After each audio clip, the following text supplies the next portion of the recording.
కేరళంలో రాజకీయం రంకెలు వేస్తోంది.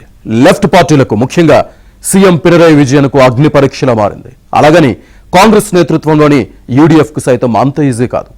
బీజేపీ స్వయంగా గెలవలేకపోయినా ఓట్లను చీల్చుతుందన్న భయం ఆ రెండు కూటములకు గుబులు పుట్టిస్తోంది. ఇది ఎవరికి మేలు చేస్తుంది?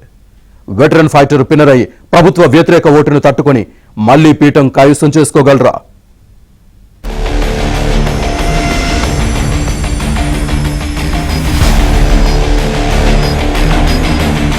ఒకప్పుడు జాతీయ రాజకీయాల్లో చక్రం తిప్పాయి వామపక్షాలు. ఇప్పుడు ఉనికిని కాపాడుకునేందుకే పరిమితమయ్యాయి. కాంగ్రెస్ పరిస్థితి కూడా అలాగే ఉంది. కేరళ అసెంబ్లీ ఎన్నికలు ఎల్డీఎఫ్ కూటమి యూడీఎఫ్ కు జీవన్మరణ పోరాటంగా మారాయి. ఈ ఎన్నికల్లో ముఖ్యమంత్రి పినరయి విజయన్ నేతృత్వంలోని ఎల్డీఎఫ్ కనుక పరాజయం పాలైతే ఇక దేశంలో లెఫ్ట్ పార్టీలు తిరిగి పుంజుకోవటం దాదాపు అసాధ్యమనే చెప్పాలి. ఒకప్పటి కమ్యూనిస్టుల కంచుకోటలైన పశ్చిమ బెంగాల్లో 2011లో, త్రిపురలో 2018లో అధికారం కోల్పోయాయి. అప్పటి నుంచి మళ్లీ పుంజుకోలేదు. వారి స్థానాన్ని వేరే పార్టీలు ఆక్రమించాయి.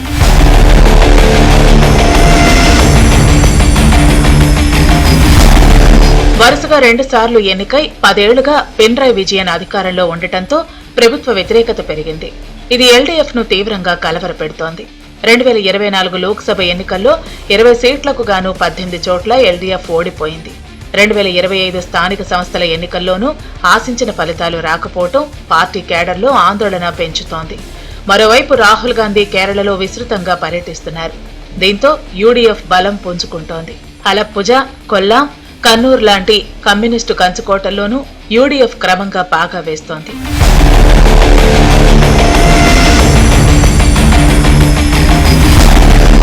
సిపిఎం తన సిద్ధాంతాలను పక్కన పెట్టి రూట్ మార్చింది. హిందూ ఓటు బ్యాంకును కాపాడుకునేందుకు శబరిమల ఆలయంలోకి మహిళల ప్రవేశం అంశంలో యూటర్న్ తీసుకుని ఆలయ సంప్రదాయాలను పరిరక్షిస్తామని ప్రకటించింది. యూడీఎఫ్ బలోపేతమైనట్లు కనిపిస్తున్నా ఎల్డీఎఫ్ ను ఓడించడం అంత ఈజీ కాదు. కేరళలో మొత్తం 140 సీట్లుండగా 50 అసెంబ్లీ స్థానాల్లో ఎల్డీఎఫ్ చెక్కు చెదరదు. వరదలు, కరోనా సమయంలో సమర్థవంతంగా పనిచేసిన పినరయి విజయన్ స్థాయి నాయకుడు యూడీఎఫ్ లో లేరు. 5 సంవత్సరాలు ఒక పార్టీ ఉంటే మళ్ళా 5 సంవత్సరాలు ఇంకో పార్టీకి అవకాశం ఇచ్చేవాడు. అయితే ఇప్పుడు వరుసగా 2 సార్లు సిపిఎం పార్టీ గెలిచింది. ఇప్పుడు హ్యాట్రిక్ కోసం పోటీ పడుతుంది. ఎల్డీఎఫ్ కు అనుకూలమైనటువంటి పవనాలు ఉన్నాయనేటువంటిది మా అభిప్రాయం. ప్రధానంగా ఎందుకంటే నిజాయితీగా ఉండడం, అట్టడుగు ఉన్నటువంటి ప్రజల కోసం సేవ చేయడంలో మిగతా ఏ ఒక్కరూ సాటి రారు.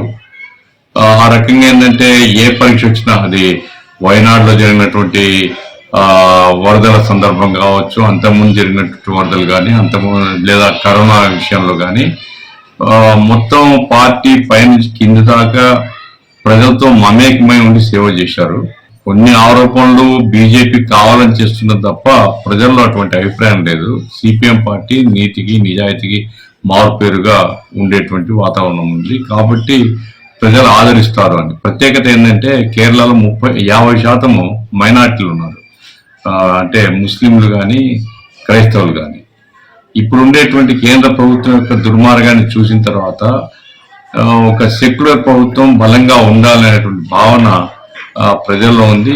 ఈ 50% ప్రజలు మాకు అనుకూలంగా ఉంటారనేది మా నమ్మకం. ఏది ఏమైనా కాంగ్రెస్ కూడా అదే పద్ధతిలో ప్రచారం చేస్తుంది. కాంగ్రెస్ అనైక్యంగా ఉంది. కాంగ్రెస్ లో యూనిటీ లేదు. కేరళలో ఏ ప్రభుత్వం వచ్చినా కనీస వేతనాల పెంపు, రోడ్లు, వ్యాపారం, భూ సంస్కరణలపై దృష్టి పెట్టాయి. మంచినీరు, పారిశుద్ధ్యం, గృహ నిర్మాణం, పబ్లిక్ హెల్త్, విద్యపై పెట్టుబడులు పెట్టాయి. కేరళలో ముస్లిం ఓట్లు 26%, క్రిస్టియన్లు 19% ఉన్నాయి. వీరు బీజేపీకి వ్యతిరేకంగా ఓట్లేసేవారు. అయితే ఏ పార్టీ వైపు మొగ్గు చూపుతారన్నదే ప్రశ్న. గల్ఫ్ కార్మికులు ఈసారి పెద్ద సంఖ్యలో వచ్చి ఓట్లేసే అవకాశం తక్కువ.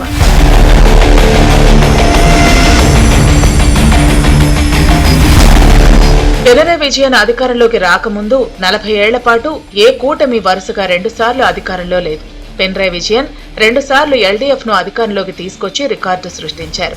కోవిడ్ సమయంలో సమర్థవంతంగా పనిచేయడంతో రెండోసారి అధికారంలోకి వచ్చారు. 91 నుంచి 99 సీట్లకు పెరిగింది ఎల్డీఎఫ్. అలాంటి పినరయి ఈసారి ఓడిపోతే రాజకీయాల నుంచి నిష్క్రమించక తప్పదు. ఇప్పటికే 80 ఏళ్లు వచ్చేశాయి. కాంగ్రెస్ పార్టీ టికెట్ ఇచ్చే విషయంలో 3 సర్వేలు చేసి నిర్ణయించింది.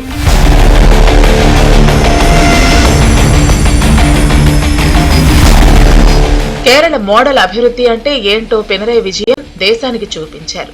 వాయనాడు విపత్తు, హైస్పీడ్ రైల్ కారిడార్, విజయజం సీపోర్ట్, ఎయిమ్స్ స్థాపన లాంటి విషయాల్లో పురోగతి సాధించారు.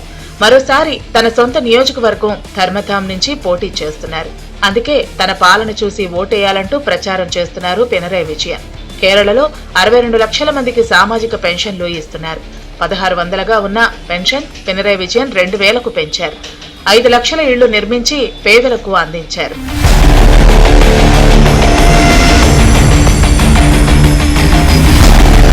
పినరయ్ విజయన్ ప్రభుత్వంపై అవినీతి ఆరోపణలున్నాయి. రాష్ట్రాన్ని నియంతలా పాలిస్తున్నారన్న విమర్శలు వస్తున్నాయి.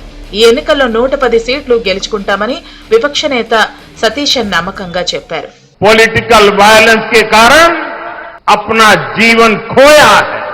मैं आज केरलम की मेरी ये पहली चुनाव सभा में उन सभी कार्यकर्ताओं को इस मंच से आदरपूर्वक श्रद्धांजलि देता हूं।